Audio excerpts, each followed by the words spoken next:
Idris pergi melewati para Churn untuk mencari cara menyelamatkan bangsanya.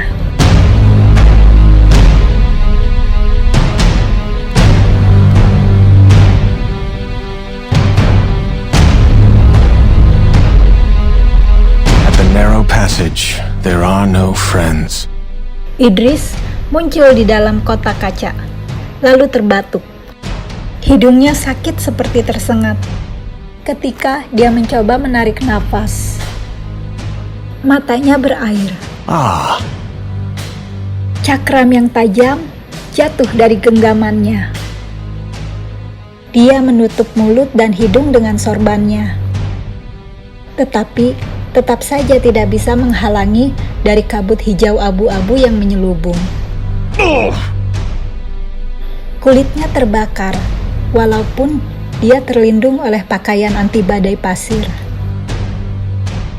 Dia jatuh berlutut, tersedak, buta, tetapi tetap waspada akan segala hal, mendengus dan menggeram. Dia mencoba kabur sama seperti cara dia datang. Tetapi dia dicekam rasa takut dan tidak bisa bergerak. Where are my feelings? Jadi, seperti inilah dia akan mati. Tercekik, terseduh-seduh, tak berdaya. Namun, dalam kenyataan itu, ada kedamaian. Pikirannya tenang. Dia membiarkan kematian datang, mengalir ke dalam dirinya. Dia menarik napas dalam, menghirup gas beracun ke dalam paru-parunya, dan memaksa matanya terbuka untuk menyambut kematian. Solve the mystery of death. Kekuatan dari energi perusak yang kuno merasuki dirinya. Atau apakah dia yang tenggelam ke dalamnya? Dan dia teringat kata samar-samar si jin. Apa yang para Churn tidak bunuh akan ditelannya. Rasanya seperti sebuah mimpi bernapas dalam air. The churn advances. Pandangannya jernih, dan dia melihat bahwa dia berada di dekat air mancur rusak yang masih mengalirkan air. Water in every direction is a terrifying luxury. Air memancar ke beberapa arah, lalu jatuh ke tanah, melewati buku-buku yang berserakan di mana-mana. Buku-buku dalam tumpukan, buku-buku yang sobek, buku-buku yang dipegang oleh kerangka-kerangka orang mati.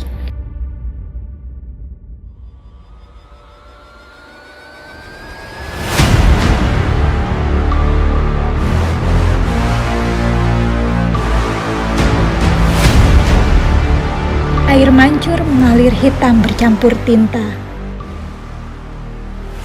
Idris melepas sorban dan kembali menggenggam cakramnya. I shall carry a spear. Dia menarik tombaknya, bangkit berdiri, dan berjalan menuju pintu yang dibuat dari kaca warna-warni yang geometris, yang rusak dan tajam-tajam. Di atasnya ada papan yang bertuliskan, kebaikan tidak dapat dibawa ke permukaan, maupun menghindari kejahatan, kecuali oleh pengetahuan. Dia tiba di rumah pengetahuan, di mana insinyur bersaudari, Rana dan Ayah menulis buku mereka. Udara tercium seperti aroma rempah-rempah yang tajam, dan darah, dan sesuatu yang hijau tumbuh liar. Di dalam rumah belajar yang hancur, sulur tumbuh memenuhi lantai berornamen dan mural. Ah yes, a tree. Daun-daunnya bergigi tajam dan berlidah. Mereka mendesis padanya, Watch out! tetapi terancam dengan ujung tombaknya, dan tanaman merambat itu menciut mundur darinya. Makhluk lain bergegas pergi, serangga yang sangat besar dengan cakar-cakar yang menggertak, dan reptil dengan tanduk di punggung yang belum pernah dia lihat. Minions. Dia bergerak melewati ruang demi ruang, penuh tekad, tapi tersesat. Your instinct will guide you. Dia menemukan teleskop-teleskop pecah yang tersangkut di jendela dan peta-peta yang memenuhi dinding dan meja. Beberapa lantai tertutup dengan pecahan kaca yang dulunya adalah alat-alat ahli kimia.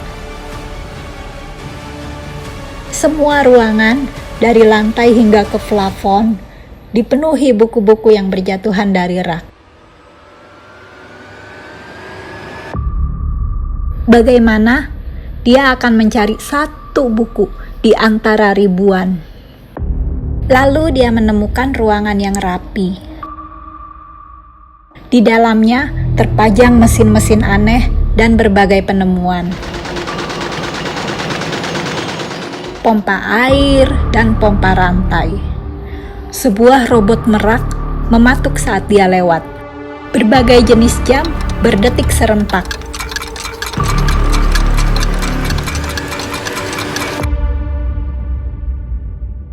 Dan sebuah helm.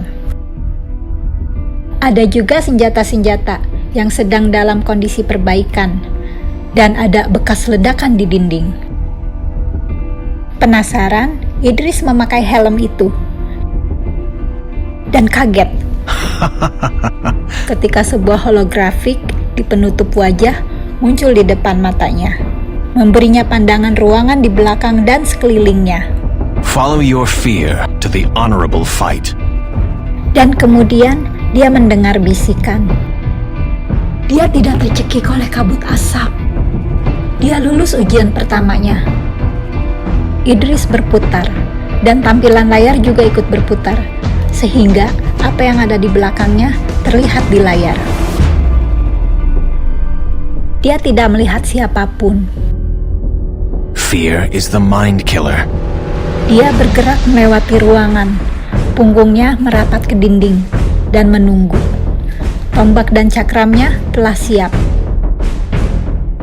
Di tahun malam-malam pertempuran, ia telah melihat banyak jenis makhluk-makhluk buas Churn.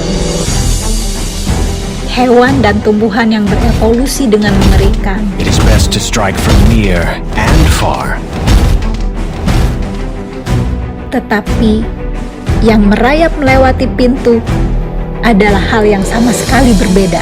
Sesuatu yang diciptakan seperti seekor ular raksasa, tapi terbuat dari baja, dan gabungan dari tubuh dua wanita.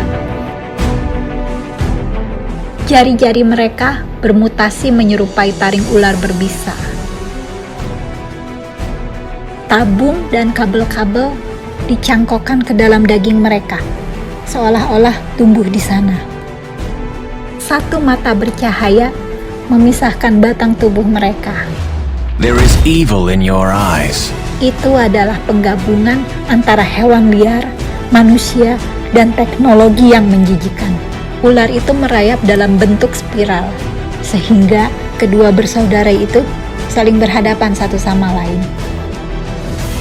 Dan Idris bisa melihat kalau dulunya mereka pernah terlihat cantik.